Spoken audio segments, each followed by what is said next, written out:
Hello, Elizabeth. Hello, good morning. Good morning. Can I just say thank you for being here today? You have been an inspiration to student and staff. I'm going to dive straight into my questions, but before I do, congratulations on your new role. Thank you. Can you introduce yourself and explain your new role as level?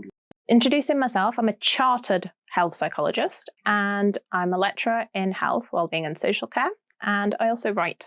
Basically, I supervise year one, level 4, and I look after the 6 module leads and I make sure all the students are happy, all the students are submitting, and we're getting our KPIs. I mean, you have been a skilled presenter and a writer, which you mentioned, and a writer for a range of audience. I know you did a presentation at the Infotech talk, and you've done quite a lot, and also links with charities and government. Can you just tell us, what is your story? When I was 17 and I was the editor of the school newspaper, I've always written, and it actually did really well. It got like outstanding in a Newsday competition. So I've just always written in terms of talking and working with charities. My PhD was with a deaf charity. Before that, I worked in a prison where I did the newsletter, where we did events, and also a lot about talking, about communicating, about building those relationships. So that's kind of my background. If you talk about the speaking part, right? Yes. I'm Russian, right? I came to England when I was 10 in 2000. If you are a Russian child in the 90s, what you do, but in Russia, they get them to come up to the whiteboard to write on it, to the blackboard even, with chalk, right? And you discuss your answer and you present. And also they get you to read poems from like the age of 7. They get you to read these beautiful Russian poems, really present it, really elucidate what you're saying, you know? So I've just got that practice from when I was little. Wow, so it's something that's just grown up with you. That's really great. So talking about leadership, which leaders in and out of education inspires your leadership styles and how? So this is a really difficult question to answer because there's so many, right? But the most recent one, Michelle Obama. It might be quite generic, but she's a lady.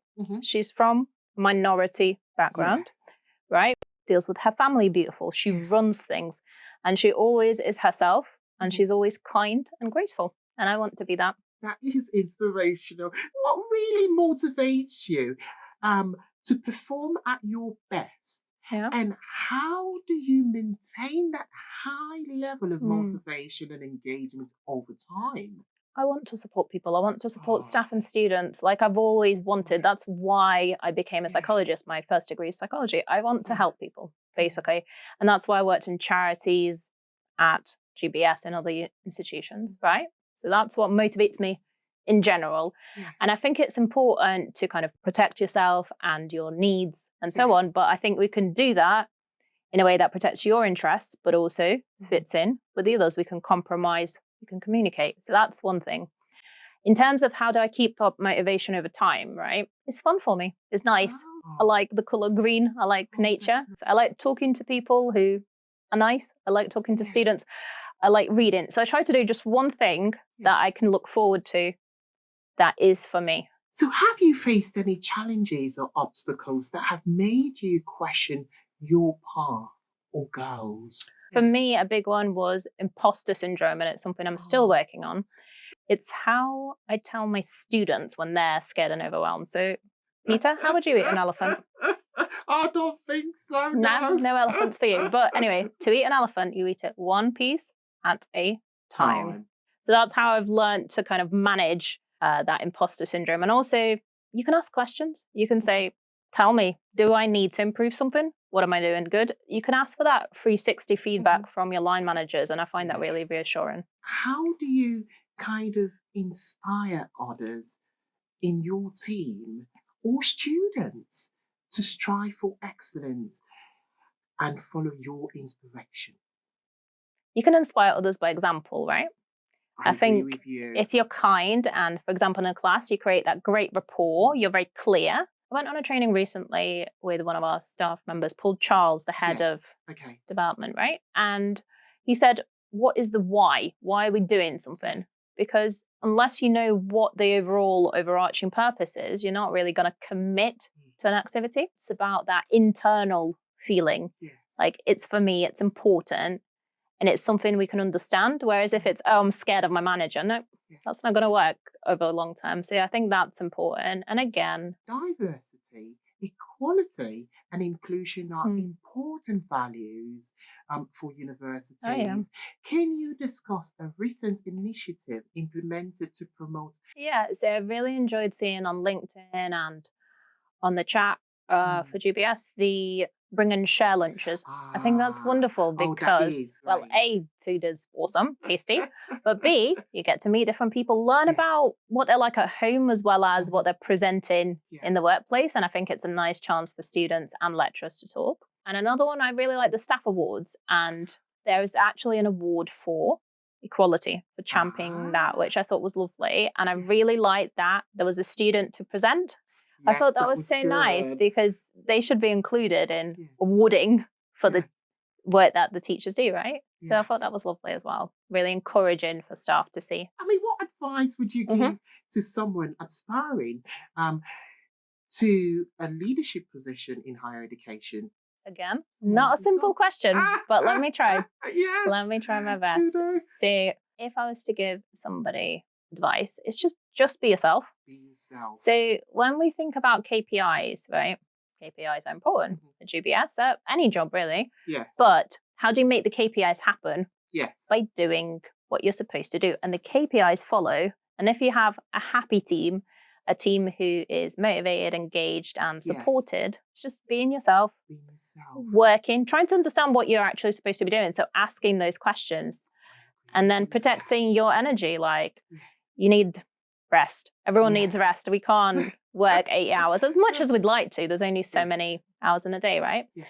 So just having that balanced approach to your work, and the rest will follow, like I said, with the KPIs. Can you tell us that one person that have been a significant source of inspiration in your life or career, and why? Okay. Can I give you two?